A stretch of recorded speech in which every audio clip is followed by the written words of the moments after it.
Hearty greetings to you all. In this video, we are going to analyze the Karisalkattu short story of K. Rajanarayanan's The Chair. ஸ்டோரிக்குள்ள போறதுக்கு முன்னாடி தமிழ் ஃபோக்லோரிஸ்ட் அதாவது தமிழ் நாட்டுப்புறவியலாளரான கி ராஜநாராயணன் அவர்களை பத்தி தெரிஞ்சுக்கலாம். Ki Rajanarayanan is the father of Karisal literature, அதாவது கரிசல் இலக்கியத்தின் தந்தை என்று அழைக்கப்படுபவர். கரிசல் மண் வறட்சியான பகுதியில் இருக்கக்கூடியது. மக்கள் விவசாயம் செஞ்சு வாழ்வது என்பது கடினமான ஒன்று. அந்த கடினமான மக்களின் வாழ்வை பிரதிபலிக்கும் விதமாகவே இருக்கும் கீராவின் எழுத்துக்கள். கி ராஜநாராயணன் செப்டம்பர் 16, 1922 கோவில்பட்டி அருகேயுள்ள இடைச்சேவல் என்ற கிராமத்தில் பிறந்தார். பொடிக்கும் தாடிக்கும் இடையே பிறந்தவர் என்று இவரை பற்றி சொல்வதுண்டு. ஏன்னா அறிஞர் அண்ணாவோட பிறந்தநாள் செப்டம்பர் 15, பெரியாரோட பிறந்தநாள் செப்டம்பர் 17. கி ராஜநாராயணன் 7th ஸ்டாண்டர்ட் வரைக்கும் தான் படிச்சிருக்கிறார். கோவில்பட்டி, சிவகாசி, விருதுநகர் பகுதி தான் கரிசல் பூமி. இந்த கரிசல் மண்ணுல விவசாயம் செய்வது கடினம். மக்கள் பெரும்பாலும் இப்போ வரைக்கும் விவசாயம் செய்வதை காட்டிலும் வெடிமருந்து தயாரிக்கும் தொழிற்சாலைகள்ல வேலை பார்க்கவே விரும்புவர். ஆனா கீரா அவர்கள் கரிசல் மண்ணுல விவசாயம் செய்துட்டு இருந்தார். வேர்க்கடலை மட்டுமே அதிகமாக விளையும் பூமி. அதனாலே கோவில்பட்டிய கடலை மிட்டாய்க்கு பேர் போனது. மேலும் கீரா அவருடைய 40வது வயதுல ஒரு எழுத்தாளராக மாறினார். இவருடைய முதல் சிறுகதையான த மேஜிக்கல் டியர், அதாவது மாயமான், 1958 வெளிவந்தது. கீராவும் இலக்கிய உலகில் பிரபலமானார். இவருடைய நாவல் கோபாலபுரத்து மக்கள் இந்தியாவின் இலக்கியத்திற்கென வழங்கப்படும் உயரிய விருதான சாகித்ய அகாடமி அவார்டு 1991 பெற்று இவருடைய புகழ் உலக அளவுல பேசப்பட்டது. இவருடைய 130 சிறுகதைகளை தொகுத்து நாட்டுப்புற கதை களஞ்சியம் என்ற புத்தக வடிவில் 2007 வெளியிட்டாங்க. இந்த கதை தொகுப்பை பிரீத்தம் கே. சக்கரவர்த்தி ஆங்கிலத்தில் where are you going you monkeys என்ற தலைப்புல மொழிபெயர்த்து 2009 வெளியிட்டாங்க. நமக்கு பாடப்பகுதியா இருக்கிற த சேர் பிரீத்தம் கே. சக்கரவர்த்தி அவர்கள் கீராவின் சிறுகதையான நாற்காலியின் மொழிபெயர்ப்பு ஆகும். பிரீத்தம் கே. சக்கரவர்த்தி அவர்கள் ஒரு சிறந்த எழுத்தாளரும் மொழிபெயர்ப்பாளரும் ஆவார். சிறந்த மேடை நாடக கலைஞரும் கூட. மேலும் நமக்கு நன்கு அறிமுகமானவரை 2020 வெளிவந்த சைக்கோ படத்துல ரேச்சல் டீச்சர் கதாபாத்திரத்துல தத்ரூபமாக நடித்து புகழ் பெற்றவர். கீராவின் சிறுகதையான நாற்காலியை கரிசல் மண் வாசனையுடன் மொழிபெயர்த்ததை சிறப்பான ஒண்ணுன்னு சொல்லலாம். The story was in the narration form. Kira was a narrator. அதாவது இதுல கீரா கதை சொல்பவராக எழுதியிருக்கிறார். இப்போ நம்ம பாடப்பகுதிக்குள்ள போகலாம். A house without a chair. Suddenly everyone in our house began to feel this way. That was it. It was put on the family agenda and discussions began. நாற்காலி இல்லாத ஒரு வீடா குடும்பத்துல இருக்கிறவங்க விவாதிக்கும் அளவு குடும்ப அஜெண்டாவில் பேசப்பட்டதுன்னு ஆரம்பிக்கிறாரு கதைய கீரா. பொதுவா அஜெண்டா என்ற பதம் செயல் திட்டத்தை குறிக்கும். அதாவது மிக முக்கியமான செயல் செய்வதற்கு விவாதம் நடத்துவதையே குறிக்கும். ஆனா இங்க ஒரு குடும்பத்துல நாற்காலி இல்லாததை பற்றி விவாதம் நடைபெற்றது. இந்த முக்கியமான விவாதம் ஏன்னு பாப்போமா? The day before, a family friend had paid us a visit. He was a sub-judge. Couldn't he have come like one of us in a vesty and shirt? No, he arrived in suit boot and all. முதல் நாள் narrator வீட்டுக்கு ஒரு குடும்ப நண்பர் வந்தார். அவர் ஒரு sub-judge. வந்தவர் சாதாரண மனிதரை போல் வேட்டி சட்டை போட்டுட்டு வரக்கூடாதா, சூட் போட்டு போட்டு வந்தார்னு சொல்றார். இதுல வேட்டி சட்டை போட்டு வரக்கூடாதான்னு கேள்வி கேட்கும் போதே நாம தெரிஞ்சுக்கலாம், வேட்டி சட்டை அணிந்திருக்கும் கிராமத்து மக்களையும் சூட் பூட் அணிந்திருக்கும் பட்டணத்து மக்களையும் தன் வார்த்தைகளால் வித்தியாசப்படுத்தி காட்டியிருக்கிறார் கீரா அவர்கள். There was only a 3-legged stool in our house. It measured a mere 3/4 foot. To churn curd, party our grandmother would sit only on it. She was quite heavy. Our grandfather had asked the carpenter to make it somewhat broader. Narrator வீட்டில் முக்காளி தான் இருந்தது. அதன் உயரம் 3/4 அடிதான். அதுவும் பாட்டி தயிர் கடையும் போது உட்காருவாங்க.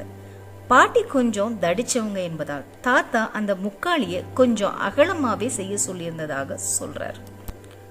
The sub-judge too was a little portly.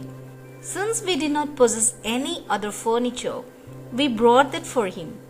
Placing one hand on its edge, he made to sit down. Sub-judge கொஞ்சம் கொழுத்த தோற்றமுடையவர். அவர் உட்கார வேற ஏதும் இல்லாததால் இந்த முக்காலியை கொண்டு வந்து போட்டனர். அகலமான முக்காலி என்பதால் ஒரு கையை முக்காலியின் விளிம்பில் வச்சு உட்கார முற்பட்டார் sub-judge. One wretched thing about the stool, if you did not place the weight exactly above the legs, it will topple over. Ever so many times we had fallen down when we stood on it carelessly to steal ghee from the rope net.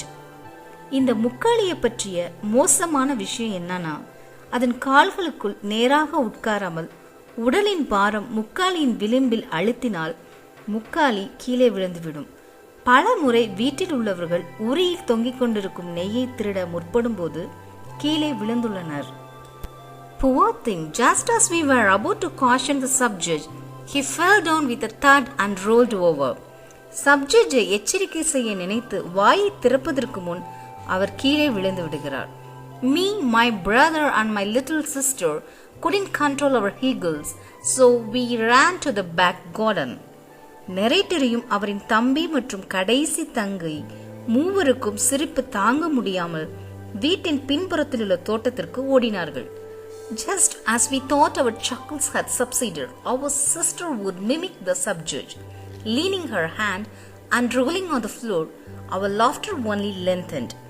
சிரிப்பு அடக்கும் போதெல்லாம் நரேட்டரின் தங்கை அந்த sub-judge மாதிரியே கையை ஊன்றி கீழே உருண்டு விழுந்து காண்பிப்பாள். பின் அவர்களின் சிரிப்பு நீளும் என்கிறார்.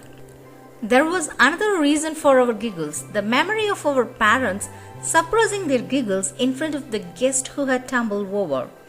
சிரிப்பிற்கு முக்கிய காரணம், விருந்தாளிக்கு முன்னால் சிரித்துவிடக் கூடாதே என்று பெற்றோர்கள் வந்த சிரிப்பை அடக்கியதை நினைத்தே சிரித்தனர். So when we finished laughing on everyone's behalf and pussyfooted into the house, the stout guest was not to be seen, and neither was the stool. அதற்கு பின்பு பூனை போல் மெல்ல அடி வைத்து வீட்டிற்குள் நுழைந்த போது விருந்தாளியும் இல்லை, முக்காளியும் இல்லை. Did he take it away with him? asked my sister to me. நரேட்டரிடம் அவரின் தங்கை வந்தவர் கையோடு முக்காளியை கொண்டு போயிருப்பாரோ என கேட்டார். After this incident, it was decided that a chair would be made for our home. இந்த நிகழ்வுக்கு பின்னரே வீட்டில் எப்படியாவது ஒரு நாற்காலி செய்து விடுவது என முடிவெடுக்கப்பட்டது. The one practical difficulty in getting it made was that there wasn't a single chair in our village to show as a model. ஒரு நடைமுறை கஷ்டம் என்னவென்றால் நாற்காலி செய்வதற்கு ஊரில் ஒரு நாற்காலி கூட கிடையாது. Besides, there wasn't a single carpenter either who knew how to make one. மேலும் நாற்காலி செய்ய தெரிந்த தச்சனும் இல்லை. நாற்காலி இல்லை, தச்சன் இல்லை என்ற வார்த்தைகள் மூலம் ஊரில் உள்ள அனைத்து மக்களுமே எளியவர்களும் விவசாயம் மட்டுமே செய்பவர்கள் என்பதை அழகாக சுட்டிக்காட்டுகிறார் Keera. No problem, we can buy one from the town, suggested my brother Bettina. நகரத்தில் செய்து விற்கும் நாற்காலியை வாங்கலாம் என்ற யோசனையை முன்வைத்தான் Peddana. Our father rejected it, saying it wouldn't be sturdy. அது உறுதியாக இருக்காது என்று நிராகரித்தார் அவர்களின் தந்தை. அத்தை, our aunt, said there was a skilled carpenter in the neighboring village, that there wasn't a chair he hadn't made, and that the governor himself had praised him. பக்கத்து ஊர்ல ஒரு கெட்டிக்கார தச்சன் இருப்பதாகவும் அவன் செய்த நாற்காலிகளை கவர்னரே புகழ்ந்துள்ளார் என நரேட்டரின் அத்தை சொன்னார். பெத்தனாவின் ஆலோசனை மூலம் நகரத்தில் அனைத்து பொருட்களும் கிடைக்கும் என்பதை சுட்டிக்காட்டுகிறார் கீரா. மேலும் தந்தை நாற்காலி உறுதியாக இருக்காது என்ற வாசகத்தின் மூலம் நகரத்தில் உள்ள வணிகர்கள் லாப நோக்கிலே பொருள் செய்வார்கள் என்பதை மறைமுகமாக சுட்டிக்காட்டுகிறார் கீரா.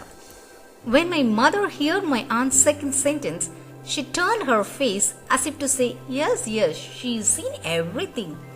அத்தை சொன்ன இரண்டாம் வாசகத்தை கேட்டதும் அம்மா அவளை ஆமா ஆமா இவர் ரொம்ப கண்டா என்கிற மாதிரி பார்த்துவிட்டு முகத்தை திருப்பிக் கொண்டார்.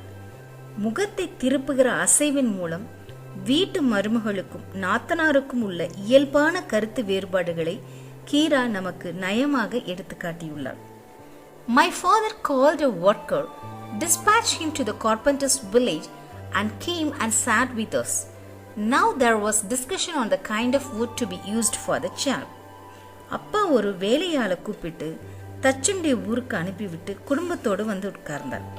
நாற்காலியை எந்த மரத்துல செய்யலாம் என்பதை பற்றி விவாதம் தொடங்கியது. Take as the best, that's what will be like to lift and carry around and be sturdy at the same time, said our grandmother, pressing her stretched legs.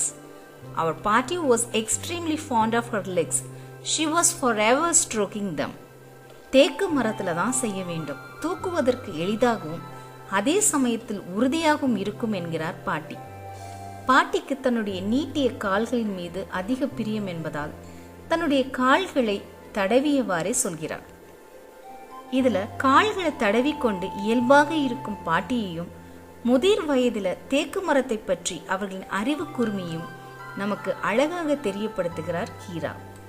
At that moment, our maternal uncle Mamanar walked in. Bethana ran and brought the stool. For a while, the whole house spluttered into giggles before things settled down. மரத்தை குறித்து விவாதிக்கும் சமயத்தில் தாய் மாமனான மாமனார் நெரேட்டரின் வீட்டுக்கு வந்தார். பெத்தனா ஓடி போய் முக்காளியை கொண்டு வந்தார். சிறிது நேரம் வீடே கொல்லென்று சிரித்து ஓய்ந்தது. Mamanar himself had chosen a spot to sit whenever he visited our house. மாமனார் வீட்டுக்கு வந்தால் அவருக்கென்று உட்கார்வதற்கு ஒரு இடத்தை தேர்ந்தெடுத்து வைத்திருக்கிறார். Chop off his head and he would still sit there and nowhere else. தலையே போனாலும் அந்த இடத்துல தான் அவர் உட்காருவார். He would lean against the pillar adjoining the wall to the south of the storeroom. தெற்கு அறைக்கு ஓரத்தில் உள்ள தூணில் தான் சாய்ந்து உட்காருவார். The first thing he would do as soon as he sat down was to loosen his tuft, give it to a good shake, scratch his head and tie it back tightly. முதல் காரியமாக தனது முடிகளை உதறி தரம் தட்டி தலையை கையால் வாரி கொடுத்து குடுமியை இறுக்கி கட்டிக்கொள்வார். He observed this ritual unfailingly. Then he would inspect the floor around him. தலைமுடிகளை சரி செய்த பின்பு தரையை சுற்றிலும் பார்ப்பார். Didn't see any money falling from your head, Anna would say with an impudent smile. தலையிலிருந்து துட்டு ஒன்னும் கீழே விழுந்ததாக தெரியவில்லை என்று அண்ணா அவரை கிண்டல் சொல்லி சிரிப்பான். இதுல கிராமத்துல இருக்கும் முதியவர்கள் சுற்றுப்புற தூய்மைக்கு பேர் போனவர்கள். அதை குறிப்பிடவே தரையில் தன் தலைமுடிகள் விழுந்து கிடக்கின்றனவா என்று பார்த்த மாமனாரின் செயலையும் அதை அறியாத சிறுவர்கள் பணத்தை தேடுகிறார் என்று கிண்டல் செய்வதாக எழுதியிருக்கிறார் கீரா அவர்கள். He would always be pierced with such paper arrows whenever he visited us. He would sit mum with a smile like a stone pillar, as if to say, "You are my relatives. If you don't tease me, who will?" மாமனார் வீட்டுக்கு வரும்போதெல்லாம் சிறுவர்கள் காகித அம்புகளை போன்ற வார்த்தைகளால் கேலி செய்வர். நீங்கள் கேலி செய்யாவிட்டால் வேறு யார் கேலி செய்வார் என கூறி கல்லு பிள்ளையார் போல் உட்கார்ந்து கொண்டு புன்னகை செய்வார். When our ridicule overstepped the limits, Amma would pretend to chide us. The last word always ended in "you donkeys." கேலி பேச்சுக்கள் எல்லை மீறும் போது அம்மா பொய்யாக அதட்டு போடுவார். பெரும்பாலும் கடைசி வார்த்தைகள் கழுதைகளா என முடியும். இதுல தாய் மாமனை கிண்டல் செய்யும் உரிமை தங்கை பிள்ளைகளுக்கு உண்டு என்ற கிராமத்தின் வழக்கத்தை சுட்டிக்காட்டுகிறார் Keera. As soon as Mamanar sat down, Amma went towards the kitchen. மாமனார் வந்து உட்கார்ந்ததும் அம்மா அடுப்படிக்கு சென்றார். Like a lamp, Appa followed her. In a while, Amma appeared in the passage, a silver tumbler of buttermilk seasoned with asafoetida in her hand, followed by Appa, who, unseen by her, apt her movements for our benefit, as if to say, "Her brother has come. It seems, look at her taking buttermilk for him with so much care." அம்மாவை தொடர்ந்து அப்பாவும் ஒரு ஆட்டுக்குட்டியை போல பின்னே சென்றார். கொஞ்ச நேரத்துல அம்மா கையில வெள்ளி தம்ளர்ல பெருங்காயம் தூவிய மோரை எடுத்துக்கொண்டு நடந்து வர அப்பா அம்மாவுக்கு பின்னால் அம்மாவுக்கு தெரியாமல் பிள்ளைகளுக்கு மட்டும் தெரியுமாறு வெறும் கையில் தம்ளர் ஏந்திய மாதிரி நடித்து கொண்டு வந்தார். அதை பார்ப்பதற்கு அவர் அண்ணா வந்திருக்கானாம், ரொம்ப அக்கறையா மோர் கொண்டு போய் கொடுக்கிறா பாரு என்று சொல்கிற மாதிரி இருந்ததாம். The aroma of the buttermilk and the asafoetida made us want to drink it right away. மோரும் பெருங்காயத்தின் மனமும் பிள்ளைகளுக்கு மோர் சாப்பிடும் போல இருந்ததாம். We believe that Mamanar visited us mainly to drink buttermilk. The buttermilk from our cow was the divine. மாமனார் பெரும்பாலும் வீட்டுக்கு வருகிறது மோர் சாப்பிடத்தான் என்று நினைத்தார்கள். மேலும் அவர்களின் பசுமாட்டின் மோர் மிக திவ்யமாய் இருக்குமாம். Besides, we thought that our uncle was the stingiest person in the village. We firmly believed he never gave away anything to anyone. அதோடு மாமனார் அவர்கள் ஊரிலே பெரிய கஞ்சன் என்றும் யாருக்கும் எதையும் தராதவர் என்று நம்பினார்கள் பிள்ளைகள். He himself had gone to Kannavaram to buy this famed black-tongued milch cow for his sister. பசுவை மாமனார் தனது தங்கைக்காக கண்ணாவரம் போய் தாமே நேராக வாங்கி கொண்டு வந்தாராம். இதுல குறிப்பிட்டுள்ள கண்ணாவரம் என்ற ஊர் 1966க்கு முன்பு வரை செங்கல்பட்டு மாவட்டத்தோடு இருந்தது. அதன் பின்பு எல்லைகள் பகுக்கப்படும் போது தற்போது ஆந்திரா மாநிலத்தில் சித்தூர் மாவட்டத்தோடு இணைக்கப்பட்டுள்ளது. கண்ணாவரத்தில் பூங்கனூர் என்ற வகையான ஜாதி மாடு பெயர் பெற்றது. தோற்றத்தில் குள்ளமாக இருக்கும். பெரும்பாலும் பசுமாட்டின் பால் 3% கொழுப்புச்சத்தே இருக்கும். ஆனால் கண்ணாவரத்தில் உள்ள பூங்கனூர் பசுமாட்டின் பாலில் 5 முதல் 8% கொழுப்புச்சத்து அதிகமாக இருப்பதால் பால் ருசியாக இருக்குமாம். கண்ணாவரத்தின் பூங்கனூர் பசுமாட்டின் சிறப்பையும் இங்கு தெரியப்படுத்துகிறார் Keera. My younger brother and sister doted on its cough. Whenever he came over and just before he left, he always went around the cow, gave it a pat. He was afraid his own evil eye would fall on it, and uttered words of praise even if he was thriftily with them. இந்த பசுவின் கன்றுக்குட்டியின் பேரில் தம்பிக்கும் குட்டி தங்கைக்கும் தனியாத ஆசை உண்டு. வீட்டை விட்டு போகும்போது மாமனார் பசுவை ஒரு சுற்று சுற்றிவிட்டு அதனை தடவி கொடுத்து தன் கண்ணை பட்டுவிடுமோ என்ற பயத்தாலும் 2 வார்த்தைகளில் சிக்கனமாக புகழ்ந்து விட்டுதான் போவார். My little siblings always had this big fear that once the milk dried up, the cow would be taken away to his house along with the calf. பால் வற்றியதும் பசுவை மாமனார் தம்முடைய வீட்டுக்கு கொண்டு போய் விடுவார், கன்றுக்குட்டியும் பசுவோடு போய்விடும் என்ற பெரிய பயம் வீட்டில் உள்ள சிறுவர்களுக்கு இருந்தது. The anticipation of this imagined separation only increased their fondness for the calf and their bitterness towards மாமனார். கன்றுக்குட்டியை பின்னால் பிரிந்து விடுவோம் என்ற கற்பனையால் சிறுவர்கள் கன்றுக்குட்டியின் மீது அதிக பிரியத்தையும் மாமனார் மீது அதிக கசப்பான உணர்வையும் உண்டு பண்ணினது. Whenever he realized the buttermilk, these small children punched and pinched with their very stares. மாமனார் மோரை ருசித்து சாப்பிடும்போது சின்ன பிள்ளைகள் தங்கள் பார்வையாலே மாமனாரை குத்தவும் கிள்ளவும் செய்வார்கள். மாமனார் showed interest in the debate about the chair. He let it be known that he too would like one to be made for him. நாற்காலி செய்யும் விவாதத்தில் மாமனாரும் அக்கறை காட்டினார். தனக்கும் ஒரு நாற்காலி செய்ய வேண்டும் என்று விருப்பம் இருப்பதாக தெரிவித்தார். We too were glad to have a partner in this enterprise. வீட்டில் உள்ளவர்களும் தங்களுக்கு ஒரு துணை கிடைத்ததாக சந்தோஷப்பட்டார்கள். மாமனார் said that the neem tree was the best. It would keep the body cool and keep off piles. வேப்ப மரத்தில் செய்வது நல்லது என்றும் அதில் உட்கார்ந்தால் உடம்புக்கு குளிர்ச்சி என்றும் உடல் உஷ்ணத்தால் வரக்கூடிய மூல வியாதி கிட்ட வராது என்றும் மாமனார் சொன்னார். அப்பா looked at him with round-eyed astonishment.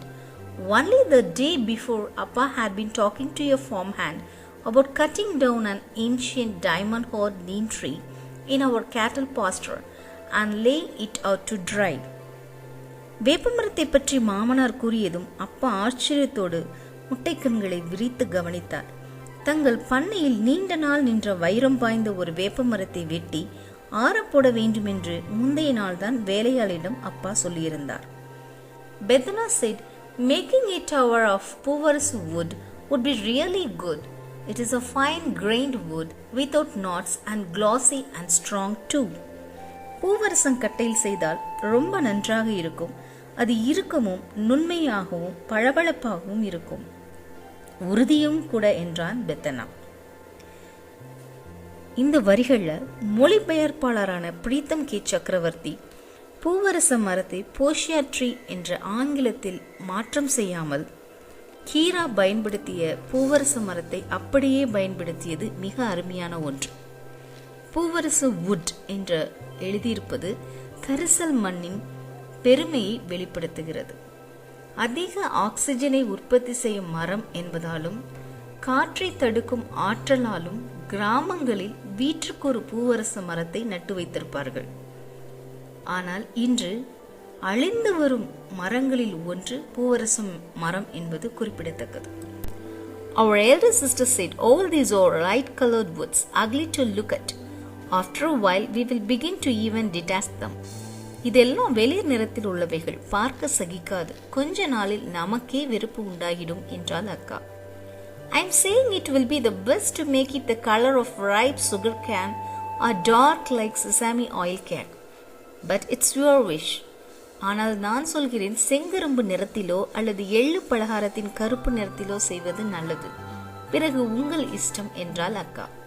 The vision of highly comfortable chair in black wood with a mirror-like gleam, with perfectly shaped front legs and curved back legs, yawning languorously to match the recline of the chair, flashed before our eyes. மின்னும் பளபளப்பான கருப்பு நிறத்தில் நேர்த்தியான முன் கால்களுடனும் சாய்வுக்கு ஏற்றபடி வளைந்த பின் கால்களுடனும் சோம்பல் முறிப்பது போல் ஒரு சுகமான நாற்காலி அவர்களின் கண்களுக்கு முன்னால் கண்ணாடி போல் தோன்றி மறைந்தது. Everyone felt that she was right, so it was arranged for 2 chairs to be made immediately, one for us and the other for மாமனார். எல்லாருக்கும் அக்கால் சொன்னது சரி என்று பட்டது. அதனால் நெரேட்டர் வீட்டுக்கு ஒன்றும் மாமனார் வீட்டுக்கு ஒன்றுமாக 2 நாற்காலிகள் உடனே செய்யப்பட்டது. When the 2 chairs arrived, we did not know which one to keep and which to send to மாமனார். If you looked at one, you did not need to see the other. They were like Rama Lakshmana. 2 நாற்காலிகளும் வந்து இறங்கிய போது எந்த நாற்காலியை வைத்துக்கொண்டு எந்த நாற்காலியை மாமனாருக்கு கொடுத்தனுப்புவது என்று குழம்பினர். ஒன்றை பார்த்தால் மற்றதை பார்க்க வேண்டாம். 2ம் ராமர் லட்சுமணர் மாதிரி இருந்தது. We kept one and sent the other to மாமனார். We had a doubt. Had we sent the better one to him? ஒன்றை வைத்துக்கொண்டு மற்றொன்றை மாமனார் வீட்டுக்கு கொடுத்து அனுப்பினர். கொடுத்தனுப்பியதுதான் நல்ல நாற்காலியோ என்று சந்தேகித்தனர். One by one we took turns to sit on the chair. Never felt like getting up from it, but had to because others too had to be given a chance. Bethana sat and exclaimed appreciatively, "Aha!" He ran his hands over the arms of the chair. He sat cross-legged on it. ஒவ்வொருத்தரும் உட்கார்ந்து பார்த்தனர். எழுந்திருக்க மனமில்லை. ஆனால் அடுத்தவர்கள் உட்கார்ந்து பார்க்க வேண்டுமே என்பதற்காக எழுந்திருக்க வேண்டியிருந்தது. பெத்தனா உட்கார்ந்து பார்த்தான். ஆஹா என்று ரசித்து சொன்னான். 2 கைகளால் நாற்காலியின் கைகளை தடவினான். கால் மேல் கால் போட்டு உட்கார்ந்தான்.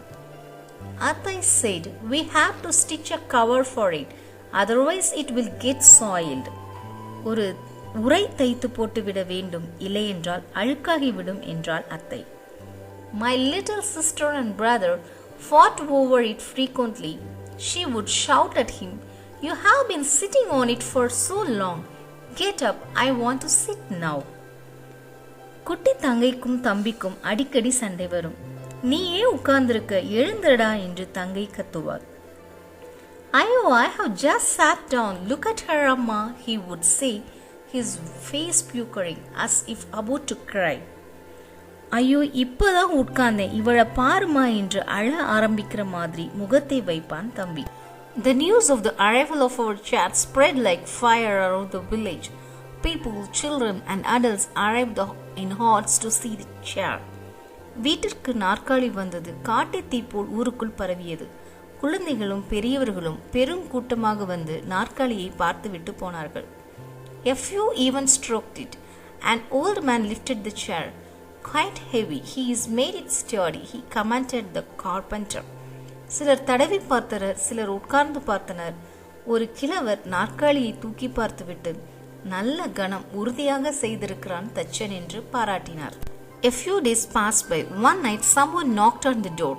Bethana, who was sleeping in the inner pile, opened the door.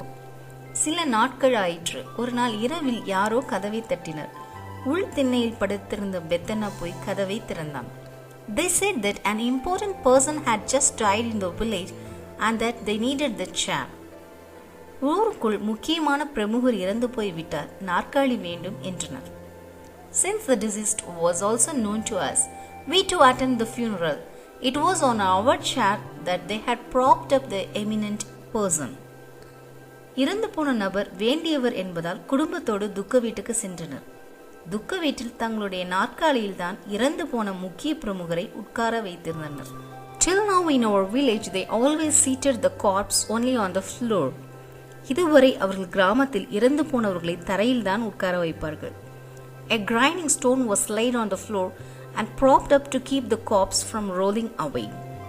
உரளைக்கல்லை படுக்க வைத்து அதில் இறந்து போனவரை சாய்த்து வைத்து உருண்டு விடாமல் அண்டை கொடுத்து வைப்பார்கள். A gunny sack stuffed with millet straw would be rested against it. Against this bolster, the corpse would be placed as if reclining on it. ஒரு கோணிச்சாக்கில் வரகு வைக்கோலை திணித்து அதை உரலின் மேல் சாய்த்து அந்த சாய்மான திண்டில் இறந்து போனவரை சாய்த்து வைப்பார்கள். இந்த வரிகளில் கீரா கிராமத்தில் செய்யக்கூடிய இறுதிச் சடங்கின் செய்யப்படும் முறையை தெரிவித்திருக்கிறார். From where our townspeople picked up this new fad of propping up a corpse on a chair, we had no clue, but from the day troubles begin for our chair.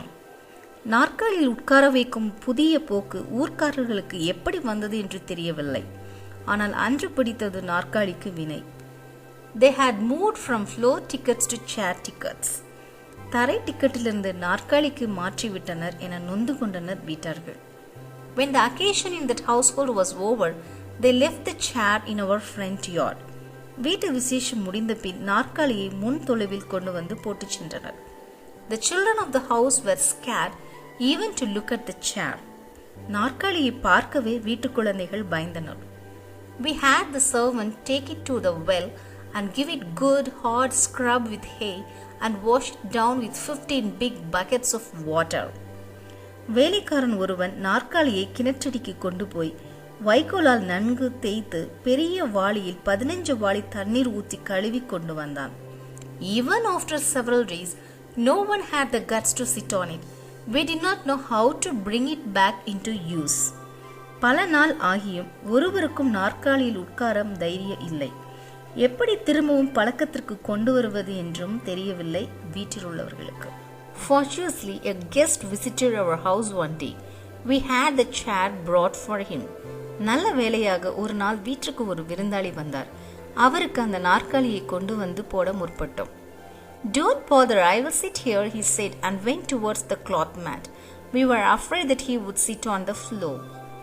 அவரோ பரவாயில்லை, நான் சும்மா இங்கேயே உட்கார்ந்துகிறேன் என்று விரித்திருந்த பாயை நோக்கி சென்றார். எங்கே அவர் கீழே உட்கார்ந்து விடுவாரோ என குடும்பத்தினர் பயந்தனர். The whole family persuaded him to sit on the chair. As soon as he sat down, my little brother and sister fled to the garden in the backyard. குடும்பத்தினர் வற்புறுத்தி விருந்தாளியை நாற்காலியில் உட்கார வைத்தார். அவர் உட்கார்ந்தவுடன் சின்ன தம்பியும் தங்கையும் தோட்டத்திற்கு ஓடினர். Now and then they peeped in to see what happened to the man on the chair. அவ்வப்போது நாற்காலியில் உட்கார்ந்தவருக்கு என்ன ஆச்சு என்று எட்டியும் பார்த்து கொண்டனர். The next day, a local elder dropped by and chose to sit on the chair on his own, bringing us even more relief. மறுநாள் வீட்டுக்கு வந்த ஒரு உள்ளூர் கிழவர் தற்செயலாக நாற்காலியில் உட்கார்ந்து வீட்டாருக்கு ஆறுதல் தந்தார். He is rehearsing on the chair now itself, whispered Bethana in my ear. இப்போதே நாற்காலியில் உட்கார்ந்து ஒத்திகை பார்த்துக் கொள்கிறார் என்று காதில் கிசுகிசுத்தான் Peddana. This is how we season the chair. First the elders in the family sat on it. The children were still afraid. இப்படியாய் அந்த நாற்காலியில் உட்கார பழகினர். முதலில் வீட்டில் உள்ள பெரியவர்கள் உட்கார்ந்தார்கள். ஆனால் சிறுவர்களுக்கு இன்னும் பயம் தெரியவில்லை. My little sister would beg my little brother, why don't you sit on it first down? கொஞ்சம் உட்காரேண்டா நீ முதலில் என்று கெஞ்சுவாள் சின்ன தங்கை தம்பியை பார்த்து. He would retort instantly, why don't you sit and see? ஏன் நீ உட்காருவந்தானே என்று பதிலுக்கு வெடுக்கென்று சொல்லுவான் தம்பி. Sugandhi from the neighboring street came by and put her baby brother on the chair. It was only from then on that the children of our house sat on the chair without fear. வீட்டுக்கு வந்து பக்கத்து தெரு சுகந்தி தன்னுடைய தம்பி பாப்பாவை நாற்காலியில் உட்கார வைத்தார். அதற்கு பின்புதான் வீட்டு குழந்தைகள் பயம் இல்லாமல் நாற்காலியில் உட்கார ஆரம்பித்தார்கள். Again one night someone died and they took away the chair. This happened ever so often. We sent away the chair with sadness. திரும்பவும் ஒரு நாள் இரவில் யாரோ இறந்து விட்டார்கள் என்று நாற்காலியை தூக்கி கொண்டு போய்விட்டார்கள். இப்படி அடிக்கடி நடந்தது. நாற்காலியை வருத்தத்தோடு தான் கொடுத்து அனுப்புவார்கள். The mourners who came interpreted our sadness differently. They assumed that we too were mourning for the dead. எங்கள் வருத்தத்தை வேறு மாதிரியாக அர்த்தப்படுத்திக் கொள்வார்கள் துக்க வீட்டுக்காரர்கள். அவர்கள் வீட்டு துக்க செய்தி கேட்டுதான் வீட்டில் உள்ளவர்கள் வருத்தப்படுகிறோம் என்று நினைத்துக் கொள்வார்கள். We were irritated that our sleep was being thus disturbed. வீட்டில் உள்ளவர்களின் தூக்கம் தடைப்பட்டதால் அனைவரும் எரிச்சல் அடைந்தனர். Akka remarked one day, God knows why these wretched people have to go and die at such unearthly hours. அக்கா ஒரு நாள் குறிப்பிட்டால், ஏன் இந்த மக்கள் நேரங்கட்ட நேரத்திலே இறக்கிறார்கள் என்று. Anna said exasperatedly, good chair we made for the corpses of our village to sit on. ஷே, நல்ல நாற்காலி செய்தோமடா, செத்து போனவர்கள் உட்கார்வதற்காக. ஷே என்று அழித்து கொண்டான் அண்ணன்.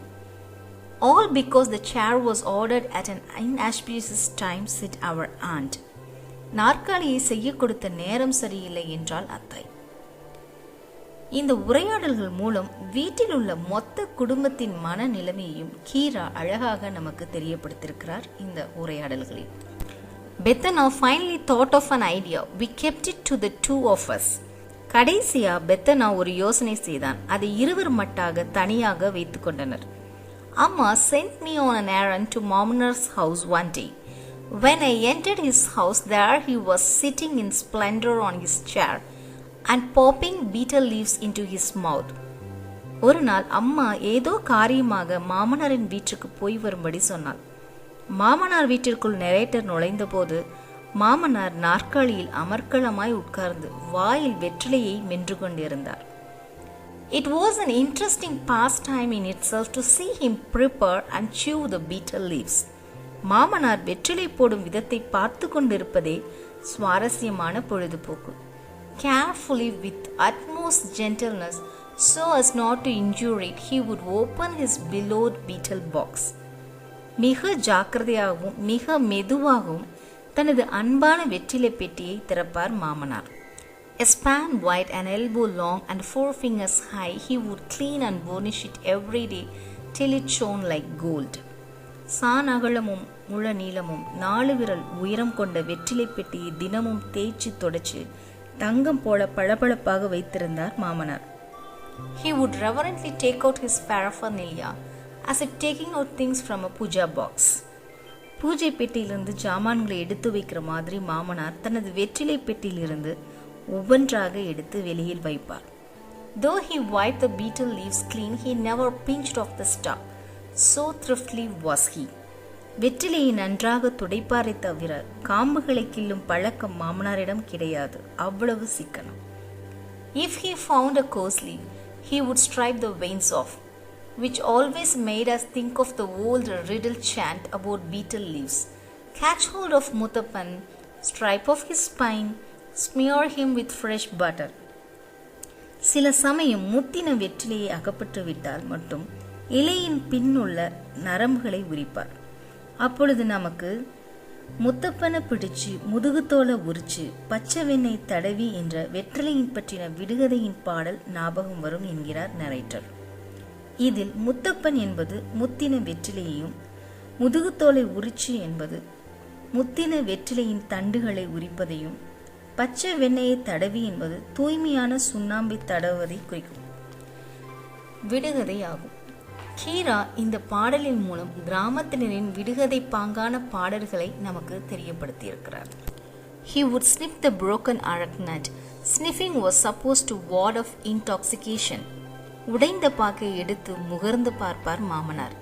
இப்படி முகர்ந்து பார்த்துவிட்டால் போதை ஏற்படாதாம். Then he would blow on the nut to get rid of invisible arachnid worms, that's why. பாக்கை நன்கு ஊதுவார், அதிலுள்ள கண்ணுக்கு தெரியாத பாக்கு புழுக்கள் போவதற்காக. This sniffing and blowing, slow to begin with, would increase in speed, hand moving from nose to mouth until with a great noise, sh, sh, it was popped into the mouth tobacco. ஆரம்பத்தில் மெதுவாக ஆரம்பிக்கும் இந்த முகர்ந்து பார்த்தலும் ஊதுதலும் வர வர வேகமாகி ஒரு 4-5 தடவை மூக்குக்கும் வாய்க்குமாக கை மேலும் கீழும் என்ற சத்தத்துடன் சுத்தமாகி டபக்கென்று வாய்க்குள் சென்றுவிடும். To find out how tidy a person is, all one has to do is to look at his lime paste dabba. Where this was concerned, மாமனார் was unmatched.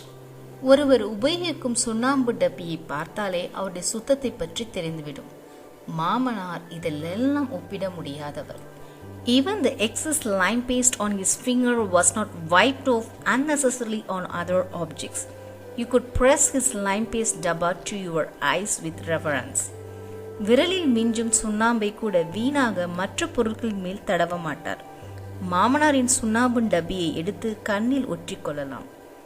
His everyday torch bought 15 years ago was still in use, bright and sparkling new as if bought just now. Everyday torchlight இன்னும் புத்தம் புதுசாக இப்போதுதான் கடையிலிருந்து வாங்கிக் கொண்டு வந்த மாதிரியே புதிதாக வைத்திருப்பார் மாமனார்.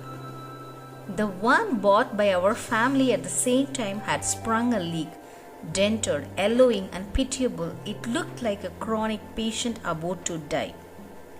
ஆனால் நரேட்டர் வீட்டு டார்ச் லைட் மஞ்சள் கலரில் மங்கிய நிறத்தில் பரிதாபமாக சாகப்போகும் நீண்ட நாள் நோயாளியைப் போல் காட்சியளித்தது. இந்த ஒப்புகையின் மூலம் பொருட்களை பத்திரமாக கையாளும் மாமனாரின் குணாதிசயத்தை நமக்கு நன்கு வெளிப்படுத்தியிருக்கிறார் Keera. No one but him could use the chair in his house. The first thing he did as soon as he got up every morning was to wipe it. நாற்காலியை அவரை தவிர அந்த வீட்டில் யாரும் உபயோகிக்க கூடாது. காலையில் எழுந்தவுடன் முதல் காரியமாக நாற்காலியை துடைத்து வைப்பார் மாமனார். Had it to be shifted, he himself carried it and put it down carefully, as if placing down gently a mud pot brimming with water. ஒரு இடத்திலிருந்து அதை இன்னொரு இடத்திற்கு தாமே மெதுவாக எடுத்துக்கொண்டு போய் சத்தம் இல்லாமல் தண்ணீர் நிறைந்த மண்பானையை இறக்கி வைப்பது போல் மெதுவாக வைப்பார். As soon as he saw me, மாமனார் greeted me, "Welcome dear nephew, won't you have some betel?"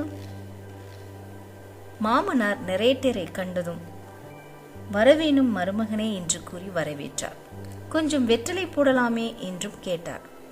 Then he himself answered, "If school boys start chewing betel, chickens will start butting." படிக்கிற பிள்ளை வெற்றிலை போட்டால் கோழி முட்டும் என்று அவரே பதிலும் சொன்னார் மாமனார்.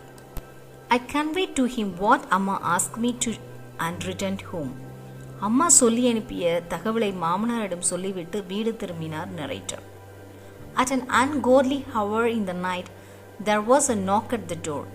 Everyone at home was fast asleep. I woke up Bettina. அகால இரவு நேரத்தில் கதவு தட்டும் சத்தம் கேட்டது. வீட்டில் எல்லாரும் அயர்ந்து தூங்கிக் கொண்டிருந்தனர். நரேட்டர் பெத்தனாவை எழுப்பினார். A few people from a house of bereavement stood outside for the chair. Bethana took them into the street. I too followed. நாற்காலிக்காக துக்க வீட்டுக்காரர்கள் வெளியே நின்று கொண்டிருந்தார்கள். பெத்தனா அவர்களை தெருப்பக்கம் அழைத்து கொண்டு போனான். நரேட்டரும் பின்தொடர்ந்தார். When they finished telling us what they came for, Bethana replied patiently, "Chair only no? It's in our Mamna's house. Go and ask him, he will give it." வந்த விஷயத்தை கேட்டு முடித்ததும் நிதானமாக பெத்தனா சொன்னான், "நாற்காலி தானே, அது எங்கள் மாமனார் வீட்டில் இருக்கிறது, அங்கே போய் கேளுங்கள்" என்று. After sending them off, we returned home chuckling noiselessly. அவர்களை அனுப்பிய பின் இருவரும் சத்தம் இல்லாமல் சிரித்துக்கொண்டே வீட்டிற்குள் திரும்பினர். Tossing Appa asked sleepily, "Who was it?" தூக்கத்திலே புரண்டு படுத்துக்கொண்டு யார் வந்ததுன்னு கேட்டார் அப்பா. "What else? Some fellows want our bullocks for threshing." வேற எதுக்கு பிணையலுக்கு மாடுகள் வேணுமாம் என்றான் Peddana. Pulling the bedsheet tightly over him, Appa turned and went back to sleep. Now it was raining in Mamana's forest. போர்வையை இழுத்து போர்த்திக்கொண்டு மறுபுறம் திரும்பி படுத்துக்கொண்டார் அப்பா. இப்போது மாமனார் காட்டில் பெய்து கொண்டிருக்கிறது மழை என்று நையாண்டி செய்தான் Peddana. After many days, when I visited Mamanar, he was sitting on the floor preparing betel leaves. He greeted me with his usual smile and banter. ரொம்ப நாள் கழித்து நெரேட்டர் மாமனார் வீட்டுக்கு போனபோது அவர் தரையில் உட்கார்ந்து வெற்றிலை போட்டுக் கொண்டிருந்தார். வழக்கமான சிரிப்புடனும் பேச்சுடனும் நெரேட்டரை வரவேற்றார். What is this? You are sitting on the floor. Where is this chair? I searched around. என்ன இப்படி கீழே நாற்காலி எங்கே? சற்று முற்றும் கவனித்தார் narrator. Smearing the lime paste on the back of the betel leaf, he looked intently at me and smiled. வெற்றிலையில் சுண்ணாம்பை தடவிக்கொண்டே நெரேட்டரை ஆழ்ந்து பார்த்துவிட்டு புன்னகை செய்தார் மாமனார். He then said calmly, I asked them to keep the chair for that purpose alone. Anyway, you need one for that too, no? பின்பு அமைதியாக அந்த காரியத்துக்கு நாற்காலியை வைத்துக் கொள்ளும்படி கொடுத்து விட்டேன். அதுக்கும் ஒன்று தேவைதானே என்றார் மாமனார். I did not know what to say. I hurried home to convey this news to Bethana. நரேட்டருக்கு என்ன செய்வதென்று தெரியவில்லை. இந்த செய்தியை பெத்தனாவிடம் சொல்ல வீட்டுக்கு வேகமாக விரைந்தார். But gradually my steps slowed to an ordinary gait. ஆனால் வர வர நரேட்டரின் வேகம் குறைந்து பின் சாதாரண நடையாயிற்று. Step slowed to an ordinary gait என்ற வரிகள் நரேட்டரின் மூளை வேகமாக செயலாற்றியதும் பின் சிந்திக்க தொடங்கி மாமனாரின் செயல்கள் சரி எனப்பட்டதால் நரேட்டர் எடுத்து வைத்த அடிகள் பின்பு சாதாரண நடையாக மாறியதை நமக்கு கி. ராஜநாராயணன் அவர்கள் நன்றாக தம் வார்த்தைகளால் விளக்கியுள்ளார். இத்தகைய கரிசல் பூமியில் வாழ்ந்த கிராமத்து மக்களின் எளிய வாழ்க்கை முறையையும் அவர்களின் உயரிய பண்புகளையும் சிந்தனைகளையும் தனது கதைகளில் பிரதிபலித்த கி. ராஜநாராயணன் அவர்கள் தனது 98வது வயதில் May 18, 2021 புதுச்சேரியில் இயற்கை எய்தினார். ஆனால் அவரின் ஆசைப்படி அவரின் இறுதிச் சடங்கானது கோவில்பட்டியில் உள்ள இடைச்சேவல் என்ற தனது சொந்த கரிசல் மண்ணில் தமிழக அரச மரியாதையுடன் நடைபெற்றது. கி. ராஜநாராயணன் அவர்கள் கரிசல் மண்ணில் விதைக்கப்பட்டாலும் அவர் எழுதிய கதைகள் மூலம் என்றும் நம் உள்ளத்தில் விருட்சமாக வளர்ந்து கொண்டே இருப்பார். I hope you have gained a great knowledge on K. Rajanarayanan and his short story The Chair. Thank you.